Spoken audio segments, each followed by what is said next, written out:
Ladies and gents, boys and girls, welcome to Monday Power Hour, our call-in show, taking your questions, your comments, your calls, 803-500-1485, as we react to everything that took place in Week 6, a wacky Week 6 of the 2024 college football season. Apologize, we're a few minutes late. My good friend Cole Thompson and I were previewing and breaking down the LSU Ole Miss game. We went a couple minutes longer than I expected, but hey, for the sake of the preview, which will drop later today, and it's a damn good one, we couldn't skimp on that one. Either way, guys, again, we are now live. I want to hear from you. 803-500-1485. That's 803-500-1485 on a jam-packed Monday. You can also leave us your questions, your comments, what have you, in the chat, whether you're on Facebook, you're on YouTube, you're on X. Would love to hear from you guys. Again, it is Electric Monday as we react to everything in Week 6. So much took place. I mean, guys, the upsets we got.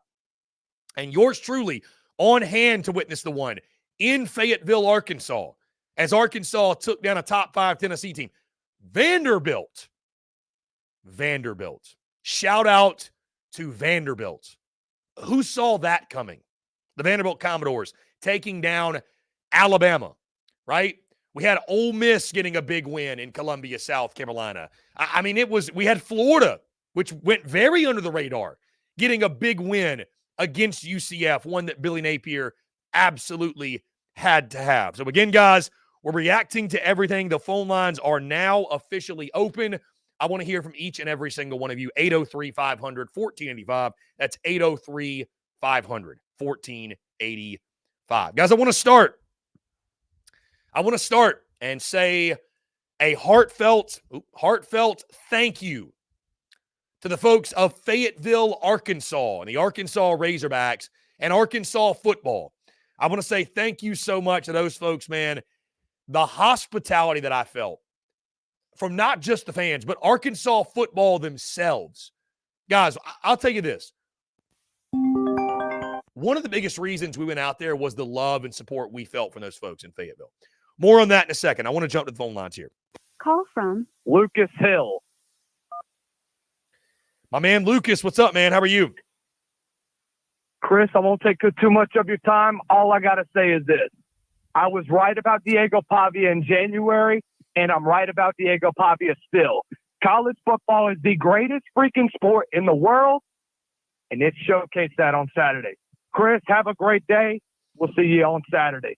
Get a man, Lucas. Appreciate you, brother. Yeah, see you down in Baton Rouge. We're going to be seeing Lucas down in Baton Rouge. In case you guys have missed it, we are headed to LSU Ole Miss this weekend. I'll actually be flying into New Orleans on Thursday afternoon. So got a jam-packed weekend, a lot going on. It is going to be one hell of a time. But guys, really quickly, back to what I was saying about Arkansas football. Again, I can't say thank you enough to those folks. You know, I got questioned why we were going out there last week, believe it or not. And it turned out, right, to be a genius move because of how the game played out and the environment, and we got to rush the field. But you know, guys, the folks at Arkansas football, great people down there, great people. And I can't say thank you enough. Folks on staff, not just fans, which were great, folks on staff at Arkansas, embracing me, embracing SEC Unfiltered. Gave us a tour of the facilities on Friday, got to go on the field on Friday and take a look at DWR Razorback Stadium. Arkansas football was gracious enough to hook us up with a free ticket to the game, hooked us up with a parking pass to the game. And guys, I have to say this. It feels so good, and I'm so grateful to be embraced.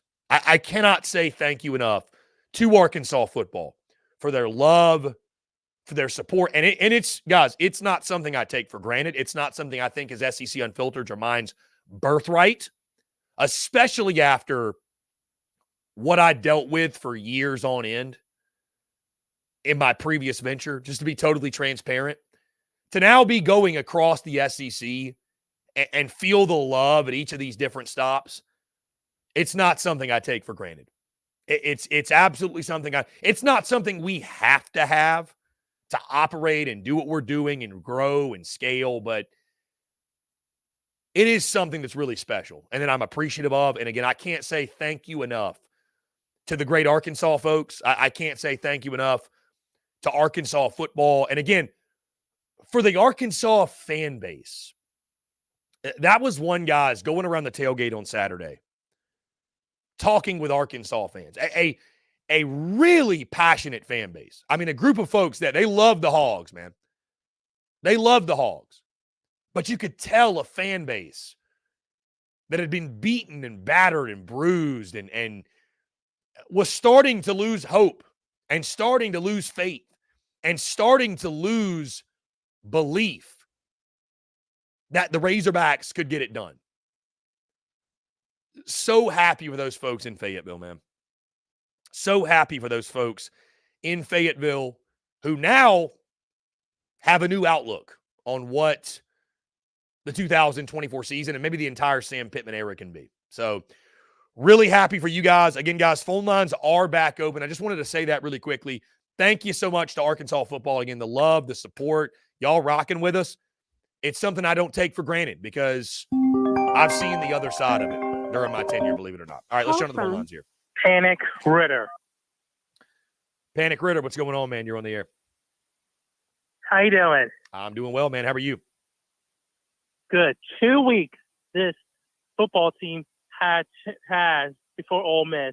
And I'm sorry, Loggins, you could go. Shane Beamer, you're next because 2 weeks and I get that and the punt a fake punt. I'm like, you deserve to lose. And I'm sorry, until Mr. Loggins is gone, I'm not going to another game. You'll have to pay me his contract for me to go to another game to see that so-called team. Thank you. Fair enough. Panic Grid, I appreciate the call, man. Yeah, South Carolina fans are less than thrilled today. Less than thrilled. Manny also commented, let's fake punt. The worst fake punt formation in history. Yeah, South Carolina folks, again, upset, disgruntled. Yeah, that fake punt call at the beginning of the South Carolina game was probably one of Shane Beamer's worst calls of his coaching career. Guys, Shane Beamer got out-coached Saturday. Flat out. I mean, you had 2 weeks to get ready. And listen, Ole Miss is a better football team than South Carolina, top to bottom. They are. Ole Miss is a better football team. But you had 2 weeks to get ready. You were a single-digit underdog on your home field, and the game was never in doubt. Yeah, guys, South Carolina's got problems offensively. My biggest takeaway, I don't think South Carolina is anything that I didn't think they would be. They're maybe a little bit worse on offense than I thought they'd be, which is scary. The offensive line still stinks. Who could have saw this coming with Dowell Loggins, by the way? I mean, guys, the man was labeled the worst play caller in the NFL. What is his track record of success?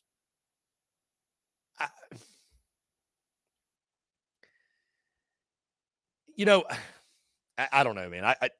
South Carolina's offensively, they got problems. I don't think South Carolina can score enough to win a football game without help from the opponent. That's just the bottom line. They're going to need help. South Carolina is going to need their defense and special teams to win them football games. Because I don't think their offense, just lining up their offense, I don't think their offense is going to do it. Guys, do you know how bad things are?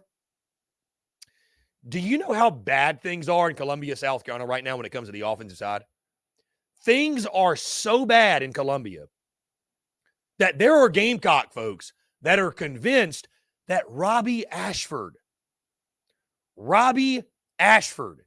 is a better option than Lenora Sellers.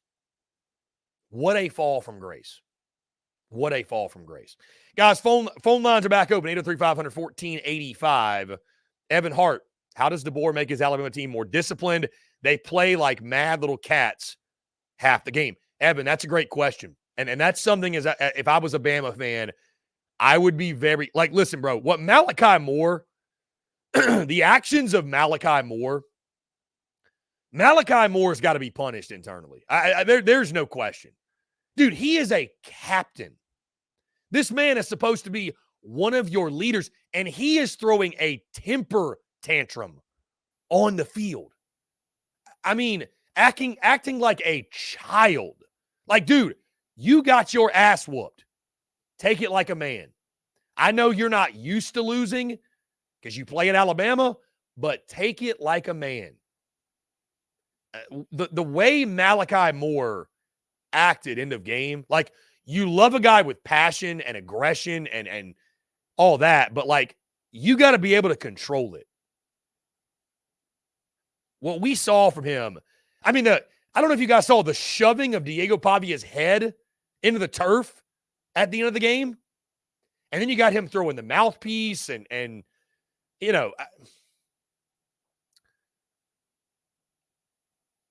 it's a bad look. I mean, it's a bad look, bottom line. It's Kalen DeBoer's got to do something.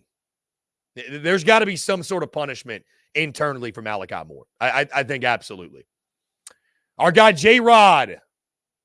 Woo, mother big suey. What's up, J-Rod? Good day to celebrate.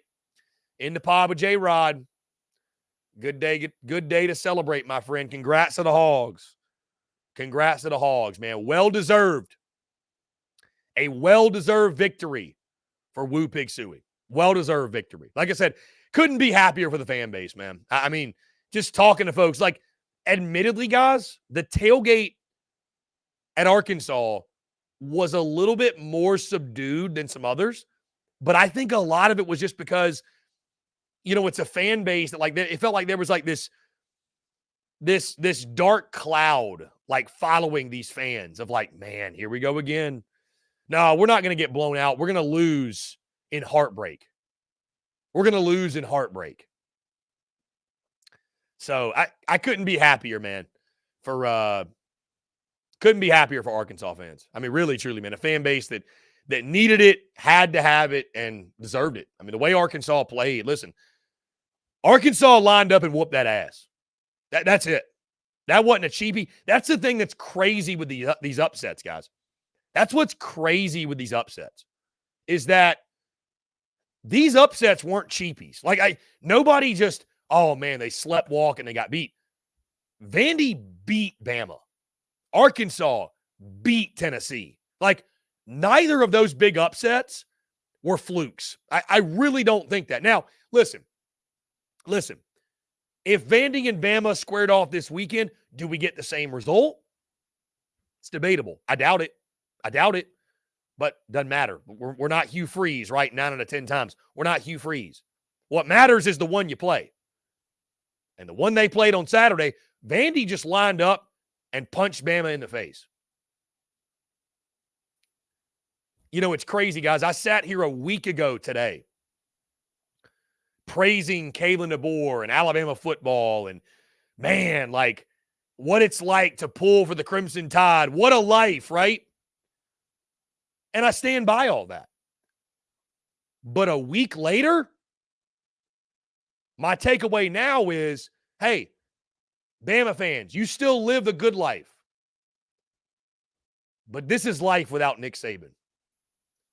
I don't think Bama is this immortal thing anymore. Bama, it's different. I mean, guys, Bama looked poorly coached. They looked unprepared. They looked undisciplined in that game against Vanderbilt. And I think, folks, you maybe took it for granted, the greatness of Nick Saban to week in, week out, stay hungry, be the aggressor, and always play with a chip on their shoulder. Guys, Bama is still really good. One of the best in the country. But going from Nick Saban to Kalen DeBoer is like going from Greek god to mere mortal. You're still great. It's like when Hercules, for those Disney fans out there, it's like when Hercules went from god to mortal. Remember the movie? Went from god to mortal. He's still Hercules, but now mere mortal. He's no longer a god. That's Alabama football under Kalen DeBoer. And I'm not saying like I'm writing the eulogy for, Bama football is going to fall off. I will say this about Bama. Do I think Vandy beating Bama is the biggest upset in college football history? No, I don't. Guys, we've seen App State beat Michigan. We've seen Stanford beat Southern Cal as a 45-point dog. No, I don't think it's the biggest upset in history. Now, SEC history, when you factor in brand, Vandy beating number 1 Bama, it's huge. It's huge. But what I will say is this. I don't think we've ever seen a team go from the highest of the highs to the lowest of the lows. And that's exactly what the Crimson Tide have managed to do in the span of a week. I mean, you go from the ultimate penthouse, beating Georgia, to the doghouse, losing to Vanderbilt. Guys, we're through, 6 weeks of this college football season? And as crazy as it sounds, I think Alabama's got the best win and the worst loss of the top contenders. And I also think, too, guys, I think this is just college football in 2024. I really do. I think this is college football in 2024. So we're going to continue to see this wackiness. For everything that the portal and NIL, and it's been frustrating, guys, it's why I've said many times, there's never been a better time for the business of college football. The product's never been more intriguing. The product has never been better. Now, for the diehard fan, you could argue it's never been worse. Fans that want to be attached to players and attached to coaches and, never been worse for you. For somebody like me, for those in the business of college football, it's never been better. It's never been better. The product is incredible. It's incredible. Justin, never thought I'd see the day I'm tempted to throw in the towel on the Gamecocks. Thank God for baseball and men's basketball actually being relevant. Justin, can I respond to you with this? Why was this Ole Miss game labeled as a make or break for South Carolina? I understand the disappointment. It's more about the way it looked. Getting beat down on your home field, never feeling like you had a shot. So it's the way that it looked that was more frustrating. But guys, if I told anybody that South Carolina would be 3-2 through 5, you'd probably say, that's pretty good. You won the ones you were supposed to, and you either beat Kentucky, LSU, or Ole Miss. Probably Kentucky. LSU was not expected to be a win coming in the season. Ole Miss certainly wasn't. I mean, guys, you're kind of right on track with where everyone thought you would be. I just, again, it's more the way it looks. But I didn't look at the Ole Miss game the way I looked at the LSU game. I really didn't. I just didn't look at it as man, this is the make or break. I mean, it'd be a great game to steal, and I know you hate Juice Wells, which he got his revenge. You hate Juice Wells, and you want to stick it to Ole Miss and Lane Kiffin, but guys, Ole Miss was the better football team. I was the fool that picked plus 9.5. I was the fool that picked that. Now, again, there are things to be frustrated with if you're a South Carolina fan, but throw in the towel. I mean, you're right where you're supposed to be. You're literally right where you're supposed to be. But my good friend Carolina Jackpot tuned in, which, by the way, Jackpot, keep up the good work, my friend. I like to, I'm not as involved in the South Carolina space as I used to be, but Jackpot's a guy that I tune into to get the real scoop. A lot of people want to shoot bullshit with you. A guy like Carolina Jackpot's not going to do so. So keep fighting a good fight, Jackpot. So it's not they lost, how they lost. I hear you on that. To be year 4 of the Shane Beamer era and to still be having some of the issues they're having. For the offense to be as putrid as it is, for the offensive line to still be the issue that it is. Gamecocks went from beating Bama in 2010 to losing to a terrible Kentucky team the next week. yeah, to your point, inconsistency has followed the program for years and years and years on end. Manny says South Carolina now gets a pissed Alabama and Bryant Denny. Might be ugly. You know, Manny, I got to be honest, I tend to lean that way. Like, if I got to go one way or the other on the spread, I'm probably leaning Bama minus 22. I don't know how South Carolina is going to score. I just don't, man. I just don't. I don't know how they're going to score. Dylan said, does Kiffin get right back on the playoff track with a convincing win in Death Valley this week? Dylan, my pick is in. Again, our preview will drop later today for this game. Again, this is the SEC Unfiltered Game of the Week, SEC Unfiltered Tour presented by Prize Picks. We will be in Baton Rouge for this game. Dylan, I said it on the preview, and I will say it again right here. There are things you just don't do in college football. You don't go to the apple orchard on a Saturday. You don't go to the pumpkin patch. You definitely don't schedule fall weddings. And you don't beat LSU at night in Death Valley. You just don't do it. It's one of the universal truths, one of the universal don'ts of college football. To oversimplify, Dylan, I think this game comes down to which quarterback plays better. Garrett Nussmeier against Jackson Dart. And I think at home, at night, I think Garrett Nussmeier in the game will have one more punch than Dart and company. And I think the biggest difference from last year to this year for LSU, are they great defensively? No. But I think the difference from last year to this year, Blake Baker and company leading the charge. And I said this beginning of the season, the biggest difference in LSU defensively this year will be they can get the stop they couldn't get last year. And I think that's what you'll see end of game. I got LSU winning this football game at Death Valley 34-30 over Ole Miss and what's going to be one of the most raucous atmospheres in college football this season. So I don't think it's lots on the line. The Magnolia Bowl. Hatred all over the place. Will Hall, Gamecock fan here. Probably the worst display of coaching in the entire Beamer era. Will, I don't disagree. I mean, Will, listen. What's beautiful now is I'm not so in the eye of the storm that, in my previous venture, I'd say things that I had to deal with, like the backlash and I don't have to deal with that anymore. Thank God, by the way. Thank God. Thank God. I've never been happier in my entire life, to be totally transparent. How y'all feel about Shane Beamer? I don't think you can sit here and say for certain he's the guy. Because you know what? Remove the emotion from it. If you're a South Carolina fan, remove the emotion.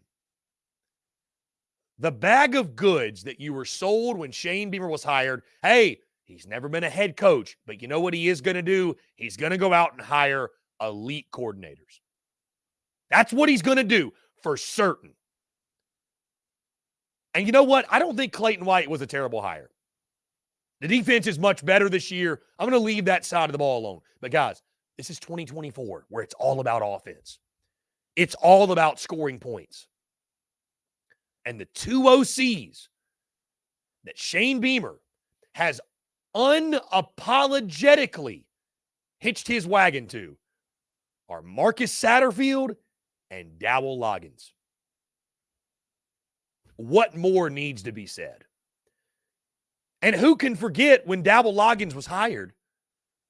When Shane Beamer came in his press conference to introduce him, the snarky, the how dare the media write anything or say anything about questioning this hire? How have you called the guys I've called? Have you done the research I've done? And the garnet glasses, overly positive, the guys the people that will never question one thing that the head coach has to say, would never question Lord Beamer. They went with that. They bought into that shtick. But the rest of us looked around and were like, what is this energy? Like, what have you done to earn this level of pettiness? to say that I'm surprised the Dowell Loggins hire is working out the way that it is would be false, because I'm not. Because I'm not. And guys, it goes as far as this. Our guy, Dave Shoemate, who works for us, has got a lot of connections, talks to a lot of people. He's friends with someone that used to be on South Carolina staff, knows a thing or two. Guys, you know what he tells us? Dowell Loggins, his ideal quarterback ain't Lenoris Sellers. It's not. He doesn't want a guy like Lenoris Sellers as his quarterback for his offense. He wants a guy like Spencer Rattler, who's slinging the football of the yard, can throw the football. So it's like fitting a square peg in a round hole right now. I mean, he ain't even got the quarterback he wants. Yet the whole fan base is sold that he's the second coming or something like that. And then I got Carolina folks yesterday calling me, Chris, Lenoris Sellers needs to be benched. That's a great comment. Have we reached that point? South Carolina fans, do you think it's time to bench Lenoris Sellers? Because I got folks reaching out to me saying, if Lenoris Sellers trots out there against Bama, the Gamecocks have no shot.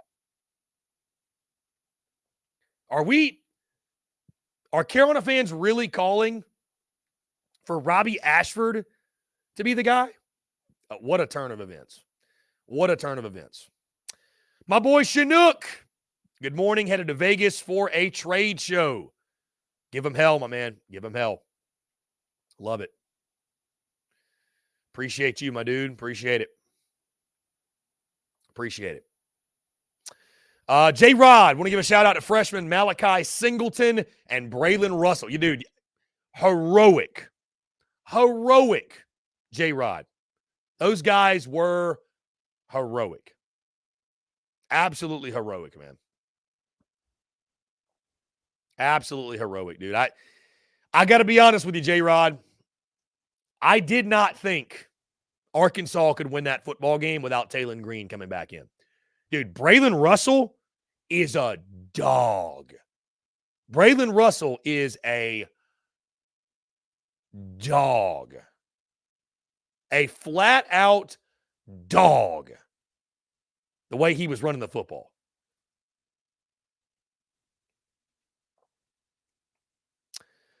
Rebel and Dave Adventures says, let's go Rebs. What's going on, man? Great to hear from you. Guys, phone lines are open. 803-500-1485. That's 803-500-1485.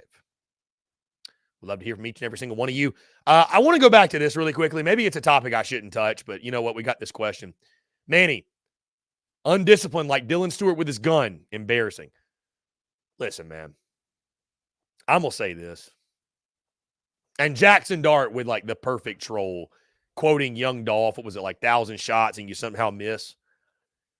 Guys, and no player is going to hear me out or listen to what I'm saying. It's totally fine. Can we stop with the gun celebrations? Can we stop? Like, why? It's stupid, man. It's stupid. Because the guys doing that, like, you really ain't about that energy. I just, why? You know what I mean? Like, I don't want to sound like an old head boomer, like whatever. No fun police. There are ways to celebrate that's not pretending to fire off a shotgun at another person. And then what's crazy, and this just goes to, I tell you, man, I don't mean this disrespectfully to anybody. I really don't. But it needs to be said. You know how in life there's such a thing as being love drunk, and you'll hear people say, like, love makes you do stupid things. Love makes you stupid. Well, fandom can make you stupid too. And there are people out there, guys, they don't even hide it. They embrace being stupid. For example, the people out there that Dylan Stewart is sacking Jackson Dart down 24 points. And he's doing the pump shotgun thing. And guys, you have fans of South Carolina replying to that video, supporting and encouraging the behavior. He's just letting out frustration. I don't blame him. I'd have done the same thing. Hell yeah. Like, what an absurd response to that. Like, fandom makes people stupid. If your fandom's to that level, you need to go outside. Like, you need a hobby. You really do. Fandom can make people dumb. Like, to a point to where if roles, that's why I laugh. It's so funny because if roles are reversed, they're throwing out words that I won't utter here, but they're throwing out words on social media that, oh my God, what a disgrace. Like, look at this guy. But when it's like people cannot put some of these diehard fans, they can't put their fandom aside. So it's like, you got the video of the pump shotgun and people are in the comments legitimately like, I don't even blame him. I wish it was a real gun. I don't point it at Lane Kiffin. I'm like, you are insane. You need help. I'm not joking. You need help. You're a loser. If your fandom takes you to that place, you are a loser. That's it. Love can make people stupid. Fandom makes people very stupid. Just no better way. There's no other way to put it. There's no other way to put it. Stop with the gun celebration shit. Come on. And it ain't just Dylan Stewart at South Carolina. We saw Kyron Lacey do it. We've seen other guys do it. Like, come on, man. You ain't no killer. You're a football player. You ain't no killer. That's Twitter energy. There's a lot of killers on Twitter. Oh, there's a lot of killers on X. Oh my God. A lot of them. Come on, man. You ain't no killer, man. You just a homie. You ain't no killer. Come on, man. And again, that goes for everybody in college football doing it. What you trying to prove? You ain't no killer? Come on, man. I mean, shit, you faking the gun celebration. You saw what happened to your buddies at 650 Lincoln. They ain't playing no more. So, in case y'all don't realize, South Carolina had 3 guys kicked off the team for having guns on campus. So that's what I'm referring to. 650 Lincoln is the apartments where the athletes live there. So, stupid. It's just stupid. Especially you're down 27-3. It's stupid. Anyways, guys, 803-500-1485. We're going to go till 1 o'clock. We got to get on this Red River shootout preview right after this. So we're going to go till 1 o'clock. Taking your questions. I'd love to hear from you. Love to hear from you. Love to hear from you guys.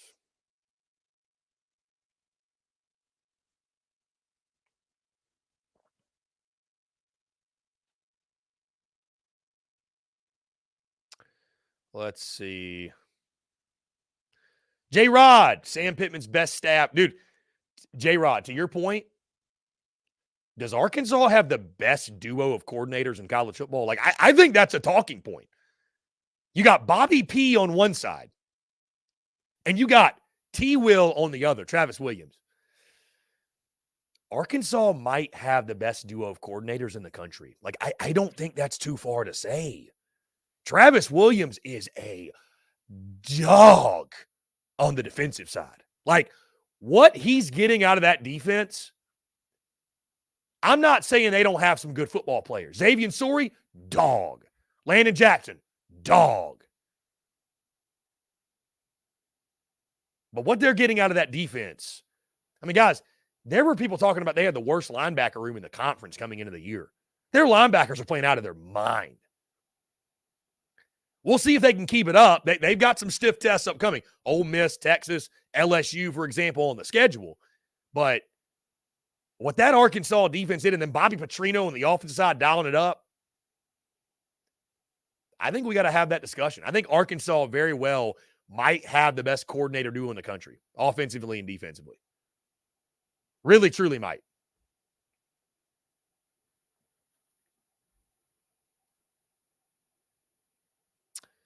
Let's see. Rob says death row defense is an appropriate name for the Missouri defense. It just got executed.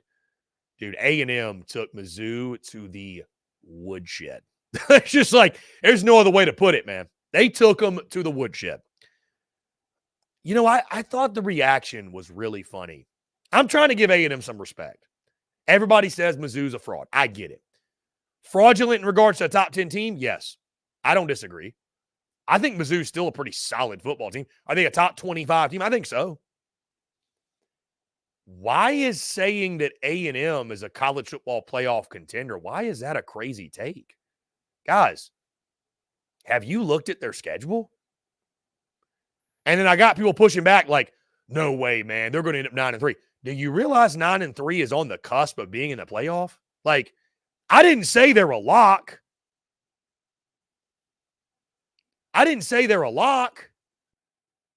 But I mean, are they not worth keeping an eye on? Like, this A&M Mizzou game was a game, separation Saturday in College Station. These two teams are going, one of these two is going to go one way, one of the is going to go the other way, more than likely. I think you got to start talking about A&M. I really do. I think you got to start talking about A&M as a college football playoff contender. Again, look at the schedule. Look at what that offense was. By the way, shout out to Mike Elko. The stones it takes to say, you know what? Marcel Reed, been playing well. We're winning games, but we're not our best. With all due respect, we're not reaching our full potential without Connor Wigman on the field. To make that move, it could have backfired to put him in. Kudos to Mike Elko, man. That took stones. Let's jump to the phone lines. Call from Cole Patrick. What's going on, man? You're on the air. What's up, Chris? This is Cole from Mississippi. Cole, what's going on, First man? off, just wanted to say hotty toddy. Reds looked a lot better this weekend against the Gamecocks, which granted they gave us some help, but much better, especially offensively, play calling wise. Just looked a lot more flowing. And I wanted to go to the Ole Miss LSU game for this weekend. And you're talking about how you think you got the Tigers in Death Valley, which it is a hard place to play. But in your opinion, I think both offenses are about the same as they were last year. And I think our additions on the defensive side of the ball will be much more impactful in the game than LSU's defense. That's a fair point. I mean, listen, that I will say this. I love, obviously, what Ole Miss has done defensively. They've been suffocating the last 2 weeks. I am fascinated with this matchup from the standpoint. There's no debate. This is the best offense that Ole Miss has faced. Right? I mean, all due respect. Kentucky and South Carolina, not exactly offensive juggernauts. I am, and to your point, I think both offenses kind of want to do the same thing. Both of their strengths are pretty similar. Neither's a juggernaut running the football, right? Both have quarterbacks that can push the football downfield, and both have weapons on the outside. Both have capable tight ends, Prescorn and Mason Taylor. So that's why I said I don't want to oversimplify this game, but I think a lot of this does come down to which quarterback plays better. And to your point, I'll give you credit. The Ole Miss defense, you feel really good about the defensive pieces you've added, especially in the front seven. And a big question for me in this game, because I saw Garrett Nussmeier in Columbia a couple weeks ago.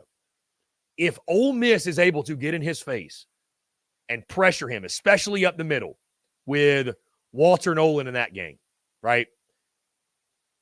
I saw Garrett Nussmeier make some really, really bad decisions. He got away with them. He won't get away with them again. I saw him make some really critical mistakes. Can Ole Miss force him into those? Or is it more of what we saw in the second half of that game? Because that's their last SEC game, where he was much better. He had time to throw, was delivering the football with confidence.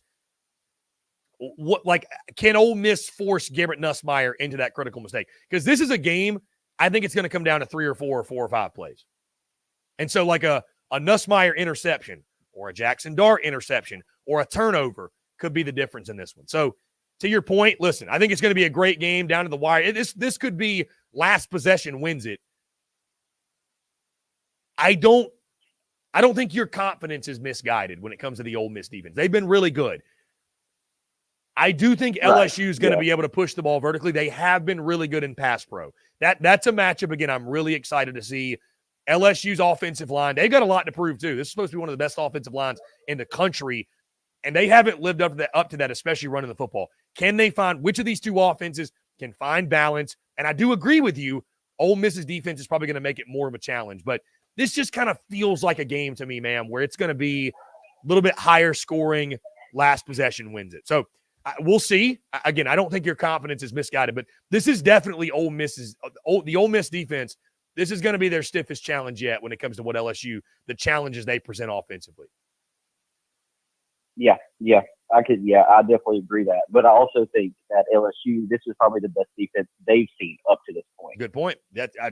That's very fair. I would agree with that 100%. I mean, I think they saw I would definitely say that like their offense versus our defense, that's where the matchup's going to get won. Yeah.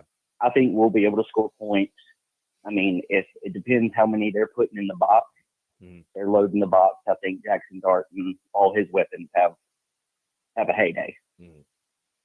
I mean, I think this is the week from the Ole Miss perspective. You're looking for the offense to get going. You know what I mean? Like really, like it was solid. Sluggish. Yeah, it was solid against South Carolina. It wasn't great. I mean, they weren't great. This is the week where, Kentucky, you played a really, really good defense. South Carolina, I think, has got a good defense. LSU, they're better than last year, but they're not a great defense, right? So, this is the week where third game in conference play. But, hey, what does Ole Miss look like in regards to the injuries? What's the status of Trey Harris? That's a big thing to keep an eye on, right? So, we got to – fascinating. We got to get him on the field. Yeah, somehow. it's a fascinating show. And if showdown. we can just make it through this weekend, it'll be huge. Yeah. Because we get our bye, and then we open back up with Oklahoma and that's Hemingway. Yeah, that's another key factor, man. Ole Miss 7th straight game, and LSU coming off the bye. So, there's a lot of different factors in this game, to your point. I can't wait. I mean, I'm going to be there in person, obviously. I cannot wait to witness this in person. It's going to be electric. Absolutely. Well, man, I appreciate the call, dude. Call in anytime, and we'll look forward to seeing you in Oxford later this season. Oh, yeah. Can't wait. So awesome, man. I appreciate it. Thank you so much. Yeah. Have a good one, man. Yep, you too. Great stuff, man. Hotty toddy, gosh almighty. Let's see. Stingray. Hope all is well.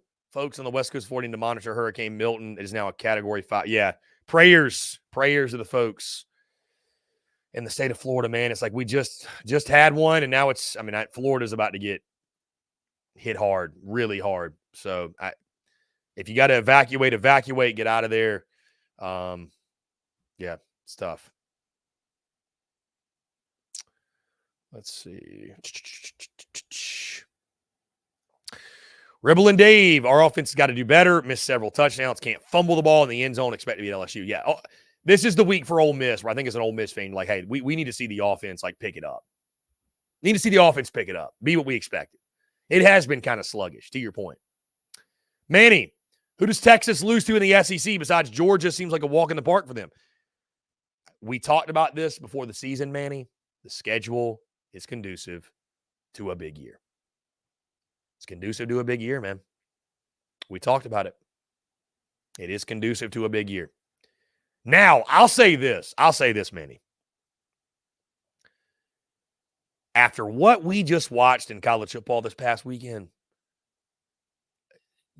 nothing's a guarantee. So, we say, oh, man, Texas' schedule really manageable. Guys, they could lose to Oklahoma this weekend.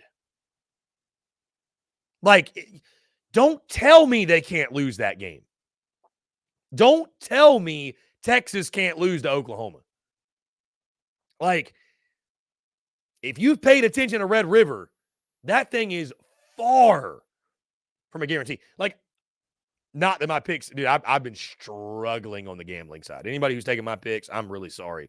I've been struggling on the gambling side. But I think the spread was at 2 if you're giving me 2 touchdowns in that game, I'll take it. Gladly. Gladly will take it.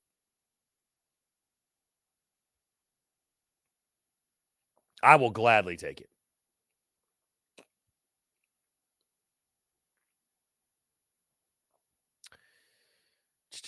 Let's see. Going through your questions. Guys, again, Facebook, YouTube, X. You can also call us, 803-500-1485. Phone lines are now back open. We'd love to hear from you. What a weekend of college football, man. What a week. I mean, guys, it feels a lot like 07. Feels a lot like, you remember 07? Like every week, chaos, madness. What was it like? The number 2 team or 3 team was like losing every week. Feels a lot like 07, man. Feels a lot like 07. So, again, would love to hear from you as we close out the show, guys. We'll go till 1 o'clock, and then we got to get out of here. We're going to be previewing. We got the 3-man crew on the Red River Shootout preview. Myself, Dave Shoemate, Cole Thompson, all going to be previewing this game. Really excited. Really, really excited to dive into it. Really excited to dive into it. Looking forward to it, man. We almost went to Red River. That was almost the tour stop, but guys, I've had, getting out to Baton Rouge, getting to LSU was a priority for me. I've had this schedule for quite some time, and it's going to be a hell of a time, man. It's going to be one hell of a time. So let's see. I think it's Is the Gray. The Woo Pig Suey's pretty cool to hear in person. Went to an Arkansas game back in 2010. It was a good time. Dude, I had a blast. In Fayetteville. Thoroughly enjoyed my time in Fayetteville. Again, I cannot say thank you. I mean, guys, I talked about it a little bit last week. Last week was crazy, by the way. Y'all continue to pray for the folks in Western North Carolina, Eastern Tennessee, folks across South Carolina into Georgia that, some still don't have power. Some don't have homes. Let's not forget those folks. Like Asheville's still a mess. Continue to keep those folks in your thoughts and prayers, man, at minimum. Just do that. Send a prayer out there. It helps. It helps. I mean, dude,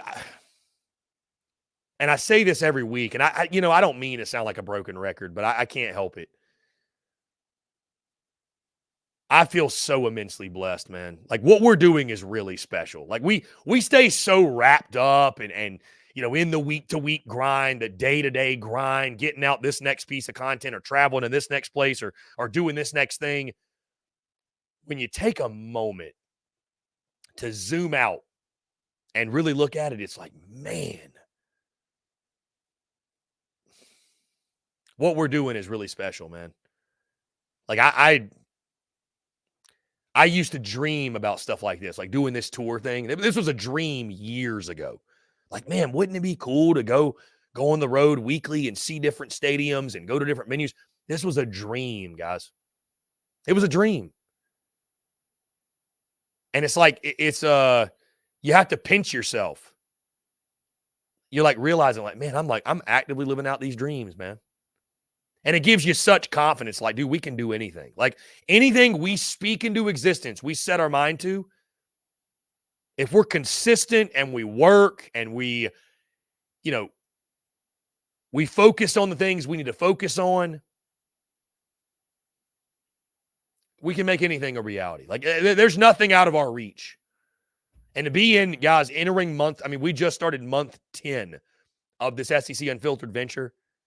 To be doing what we're doing, I am nearly at a loss for words, man. I'm incredibly blessed. I can't say thank you enough to all the folks at every stop that have made us the warm welcomes. People are excited to see us. Again, we've this warmth and embrace that we have felt going to these different venues, the embrace we felt from the different fan bases. It's been, I just can't say thank you enough, man. It feels good to be embraced. It does. It feels good to be embraced. Be transparent. I haven't always felt that over my career. I haven't. I've had to butt heads and I've had to fight to cover the team I was covering. And I've had to I've had to deal with chaos and madness on a day in, day out basis. And so now to feel the warmth and embrace, and I mean, to the point where Arkansas football is letting us in their building and touring us around and treating us well, excited for us to come. And man, what a different vibe. Truly, what a different vibe, and one that I'm thoroughly enjoying. I've said it many times, guys. I'll say it again. I've never been happier in my entire life. I've never had more fun as a content creator. I've never had more fun as an entrepreneur. I've never felt more fulfilled in what I'm doing. And I've never felt more confident that what we're doing is making a positive impact on the masses. And I mean, the numbers speak for themselves. The numbers speak for themselves, even beyond the content. The numbers speak for themselves. I can't say thank you enough, man, to the love and the support, man. The love and support we felt. It's been incredible. I truly can't say thank you enough. Dylan, last one. Excuse me, guys. Says, if you've never been to Oxford, really hope you make it there once this year.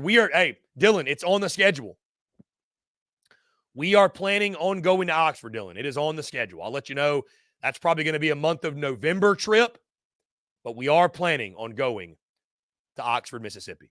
So look forward to seeing you there. In the meantime, we'll be watching Ole Miss this weekend in Baton Rouge as they do battle with LSU. Cannot wait to party down in the Bayou. Can't wait, man. Going to be a blast.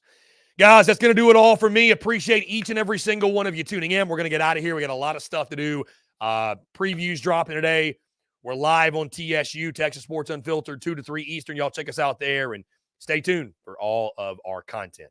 Again, make sure you like, subscribe, turn notifications. Check us out via podcast, social media, our website. You guys know the drill.